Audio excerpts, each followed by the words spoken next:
Harassment can take many different forms.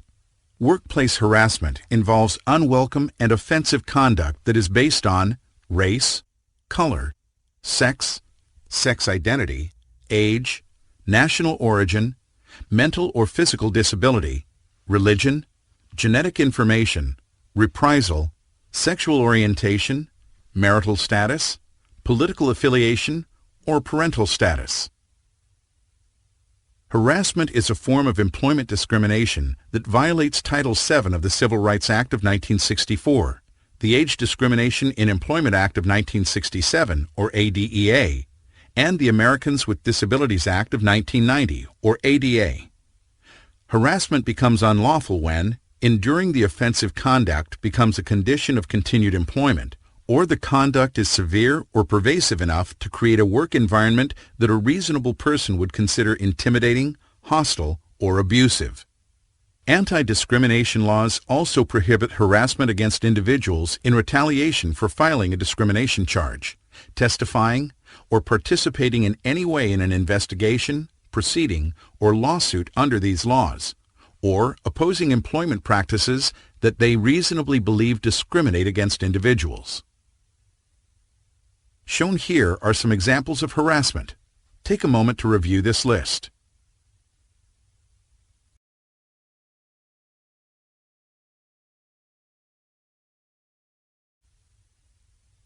Sexual harassment is a form of sex discrimination.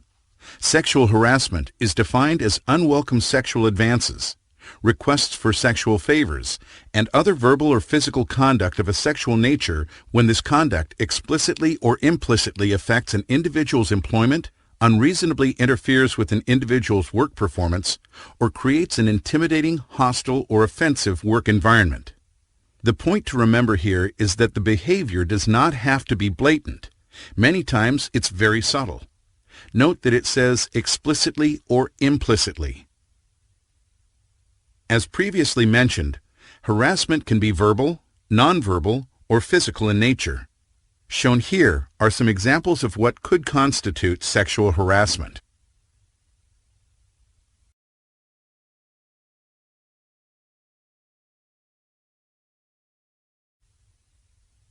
The EEOC's guidelines define two kinds of sexual harassment.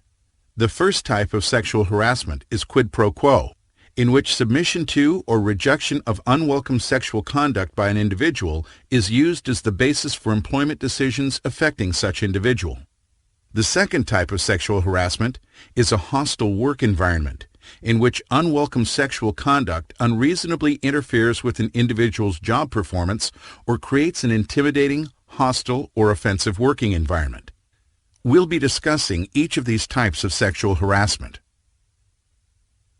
Quid pro quo is a Latin term meaning something that is given to you or done for you in return for something you have given to or done for someone else. Quid pro quo is a classic type of sexual harassment in which the harasser threatens to withhold or promises to give employment benefits in exchange for sexual favors. Quid pro quo sexual harassment occurs when an individual's submission to or rejection of sexual advances or conduct of a sexual nature is used as the basis for employment decisions affecting the individual, or the individual's submission to such conduct is made as a term or condition of employment. The term hostile work environment refers to situations in which the hostile, intimidating, or offensive conduct of another unreasonably interferes with an employee's work performance. The conduct must be sufficiently severe and pervasive to create an intimidating, hostile, or offensive work environment. Harassment is severe and pervasive when it occurs frequently, entails humiliation or physical threats, or unreasonably interferes with the victim's work performance. This type of harassment may even affect the employee's employment, that is, the loss of pay or promotion opportunity. A hostile work environment can be created by employers, supervisors, coworkers, customers, or clients. So, what is considered a work environment? Work environment, in the literal sense, means your surroundings at your place of occupation, that is, inside, outside, at a desk, in a cubicle, etc. The definition of a work environment also includes the conditions or atmosphere under which people are required to work.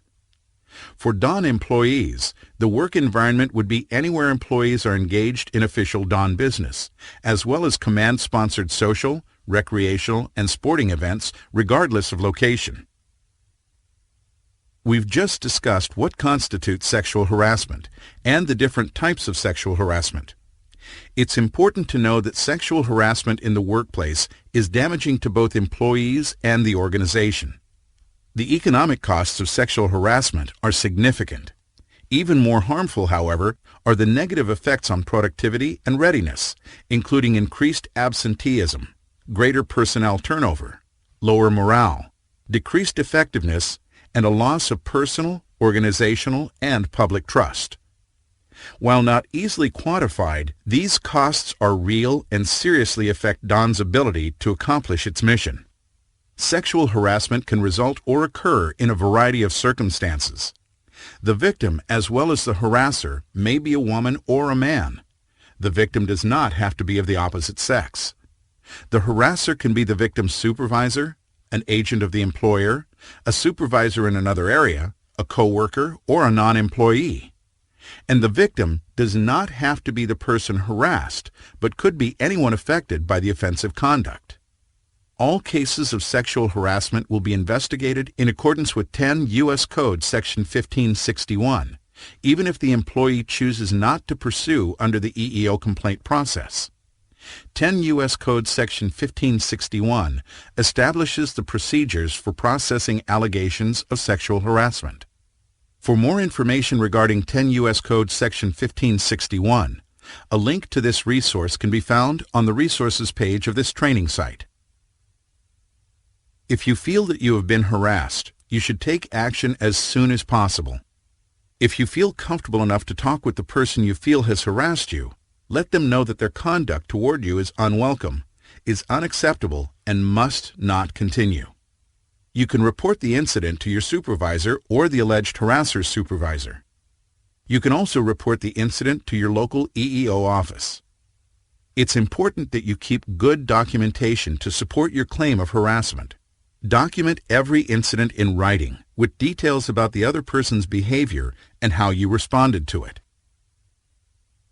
It is the EEOC's policy that a model workplace be maintained free from harassment and other forms of discrimination based on race, color, religion, sex, national origin, age, disability, sex identity, and sexual orientation. Accordingly, EEOC has zero tolerance for harassment or any other form of unlawful discrimination. The system to be employed for discipline of harassment offenders varies with the offender's employer. Shown here are possible disciplines that can be imposed against offenders. As previously mentioned, if you feel that you have been sexually harassed, you should try and resolve the issue at the lowest possible level whenever possible. The resources shown here are available to you if you wish to seek advice.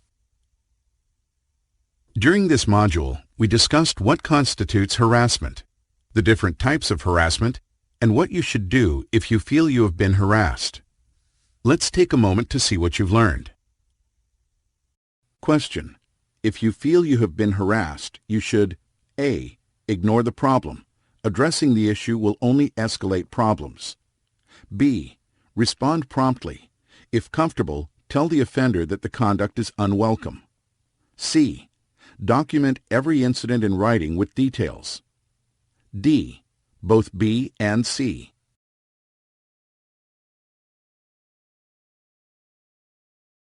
Correct. The answer is D, both B and C. Question: a hostile work environment is created when harassing conduct A. interferes with employees' work performance, B. creates an intimidating, hostile, or offensive work environment, C. in some ways affects the employee's employment, D. all of the above. Correct. The answer is D, all of the above. This concludes this training module. Thank you for participating. Please wait while your record is updated.